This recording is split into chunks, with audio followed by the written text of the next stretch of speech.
Hey, good people. Today, let's look at an extension of mass psychology. Remember, last time we looked at an overview, a brief explanation of how mass psychology does to us.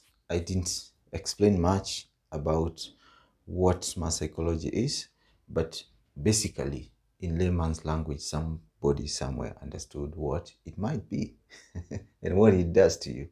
So, this time round, let's look at psychological principles of influence and manipulation. What pastors use and politicians use is basically these principles. One of them is authority. Authority is a principle that politicians and pastors will never leave behind. You found them in authority, you place them in authority, that doesn't matter. It doesn't matter to them so long as their interest goes through when they are sitting in that seat of authority. Whatever they sell to you, whether it's misinformation or credible information, full of evidence and truth, it doesn't really matter to them so long as their interest goes through. Some of them will sell to you this just because they want to talk. There are leaders who just want to talk. They don't care about tomorrow. They always want to talk so that they safeguard that position. Some of them want to safeguard something else that is more tangible than talk. The other principle is scarcity. Ever found yourself in a church, seated and calm music is playing? Imagine yourself in such a setting and everybody is connected. And the pastor says, I want to pray for two people to get a certain blessing. And it's a gathering of maybe 200, 500, 600, even 100 of several thousands. Huh? Do you know what happens in such a request? Many people rush to the pulpit to be prayed for. And this is a principle that the pastor has mastered, that if I call two people, people will feel that this blessing is only set for two people.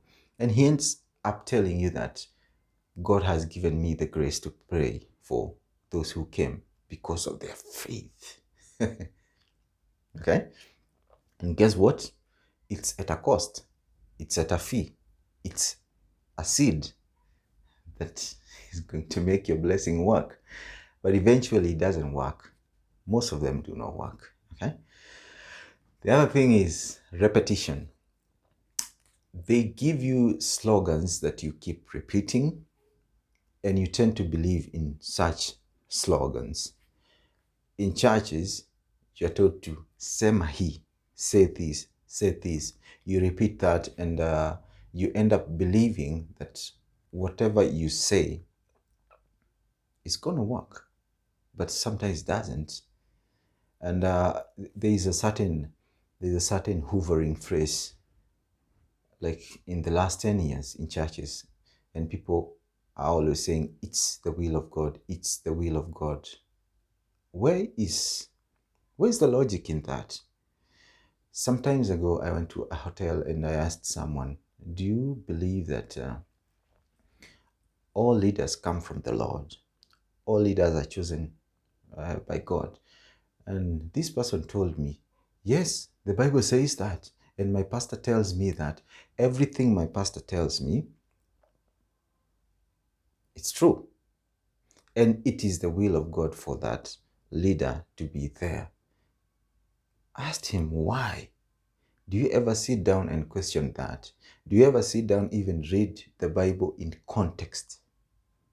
Do you ever do that? And I didn't want to engage into much discussion because I'm aware that most churchgoers do not read the Bible for them to understand. They read the Bible because the pastor suggested to read. You read that area. And they always want to, they will always want people to feel that they have the knowledge. But that knowledge is coming directly from the pastors. It's being retrieved from the pastor's iteration. Okay? So That is one of the principles that is used by the pastors and even politicians. The other thing is emotional triggers, one of the most powerful principles. Emotional triggers most of the time will carry fear, anger, and even a sense of belonging. This is sold to you so that you believe that we are together in this. But really, if you think critically, you're going to end up now asking yourself question, why this, why not that, why didn't it work last time, what is it gonna work this time around? You get it. I ended up listening to politicians sometimes ago, and not sometimes ago, but recently. There are politicians in Kenya saying one term, others are saying two term. What do the followers do? They shout one term, two term, two term. And you know what? They end up believing in that, and sometimes even quarreling, sometimes even offending others because of just that emotion that has been triggered from that slogan.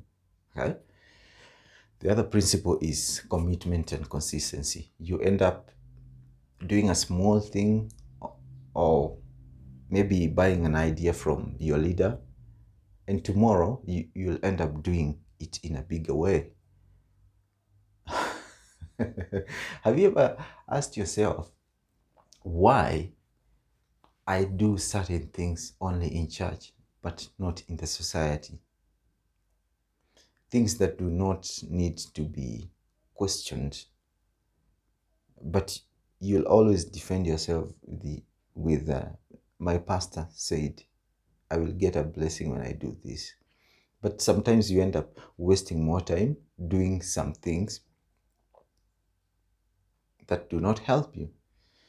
One of the other principles is social proof. Social proof is you do things because your other person is doing, or other people are doing it, and it makes you do what they're doing, not because you want, but you have been conditioned to do that by the atmosphere that was suggested. So the next time you are going to a gathering, the next time you're going to a church, carry your brain with you. Do you know why the brain was placed in the cranium? This is a cranium. This is a skull.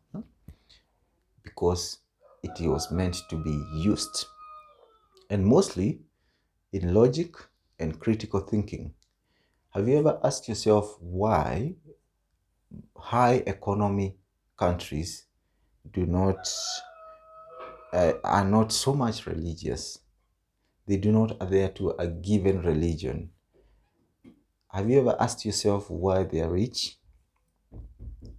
Have you ever asked yourself why most performing economies are, what do you call this word? Are open-minded? Because when you're open-minded, you set yourself to a critical thinking arena. Thank you so much for listening.